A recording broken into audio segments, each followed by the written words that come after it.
গাজার ধুলোবালি মাখা শহরের এক কোণে বাস করত একটি পরিবার, আবু সালেহ, তার স্ত্রী ফাতেমা, আর তাদের 3 সন্তান, ওমর, মারিয়া ও ইয়াসিন।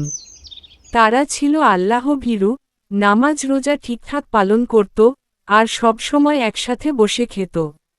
রোজ বিকেলবেলা আবু সালেহ তার সন্তানদের নিয়ে বসতেন হাদিস ও কুরআনের গল্প শোনাতে। তাদের মধ্যে প্রেম, দয়া ও আল্লাহর প্রতি ভরসার এক অদ্ভুত সম্পর্ক ছিল। আজ হিফজের ফাইনাল রাউন্ড, দোয়া করবেন বাবা। আমার পুত্র, আজও জয় আসুক আল্লাহর নামে। আমি বিজয় হালুয়া বানাবো। আমি তো হালুয়া খেতে এসেছি। আমার প্রিয় সন্তানরা, মনে রেখো, আল্লাহর পথে কষ্ট মানে জান্নাতের চাবি হাতে পাওয়া। হে আল্লাহ, আমার সন্তানদের শহীদ করো, যদি তা তোমার রাহে হয়। সেই রাতে গাজার আকাশ ফেটে পড়ল। যুদ্ধ শুরু হল। পরদিন খবর এলো, ওমরের স্কুলে বোমা পড়েছে।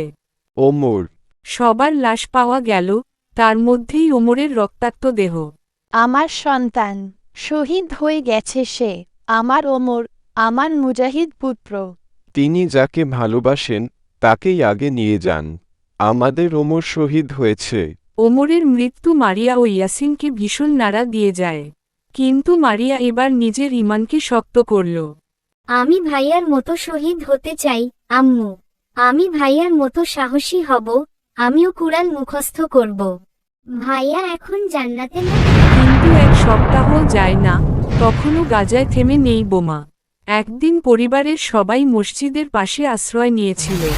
হঠাৎই এক ড্রোন এসে আঘাত হানে। ধ্বংসস্তূপের নিচ থেকে সবাই বেরিয়ে আসে, কিন্তু মারিয়া আর নেই। হে আল্লাহ, আমার ভাইয়ের কাছে পৌঁছে দাও, শহীদদের মাঝে জায়গা দাও। ফাতেমা এখন আর কিছুতেই নিজেকে ধরে রাখতে পারছিলেন না। দুচোখে পানি, বুক ফেটে যাচ্ছে।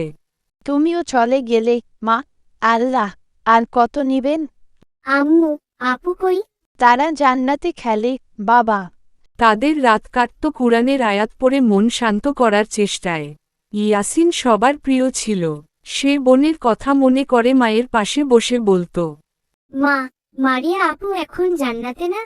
হ্যাঁ বাবা, জান্নাতের বাগানে খেলছে। একদিন আবু সালেহ বাইরে খাবার আনতে গিয়েছিলেন। ফাতেমা ও ইয়াসিন তখন ঘরে।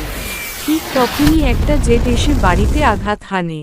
ফাতেমা গুরুতর আহত হন, আর ইয়াসিনের নিঃশ্বাস চিরতরে থেমে যায়। যেই শিশু একদিন কোরআন পড়ার অক্ষর শিখছিল, সে আজ জান্নাতের বাগানে। ফাতেমার শরীরে তখনও প্রাণ ছিল, কিন্তু ক্ষত তাকে নিঃশেষ করে দিচ্ছিল।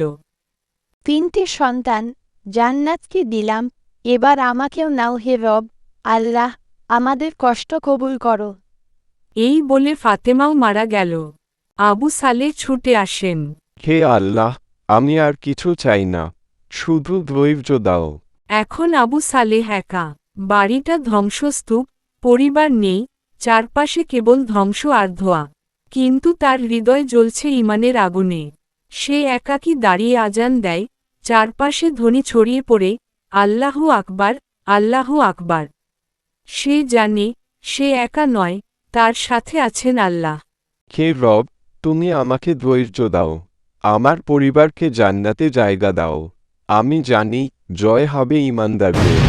হঠাৎ এক গর্জনে পুরো আকাশ কাঁপে। একটি বিশাল বোমা আসে গায়ের ওপর, ধ্বংস হয় সে ছোট্ট ঘর। কিন্তু জান্নাতে হয়তো তখন এক দারুণ মিলন চলছে, একটা পরিপূর্ণ পরিবারের, যারা শহীদ হয়েছে আল্লাহর পথে। এই গল্পটি শুধু একটি পরিবারের নয়, হাজারো ফিলিস্তিনি পরিবারের বাস্তব প্রতিচ্ছবি।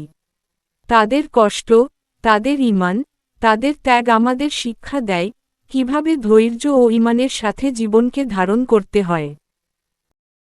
হ্যালো ফ্রেন্ডস, এই ভিডিওটি দেখার জন্য ধন্যবাদ। যদি এই ভিডিওটি তোমাদের ভালো লেগে থাকে তাহলে প্লিজ লাইক, সাবস্ক্রাইব, কমেন্টস অবশ্যই করবে এই ভিডিওতে। আর শেয়ার করতে ভুলো না কিন্তু। আরও মজাদার ভিডিও দেখতে নিচে দেওয়া বেল আইকনটি প্রেস করো।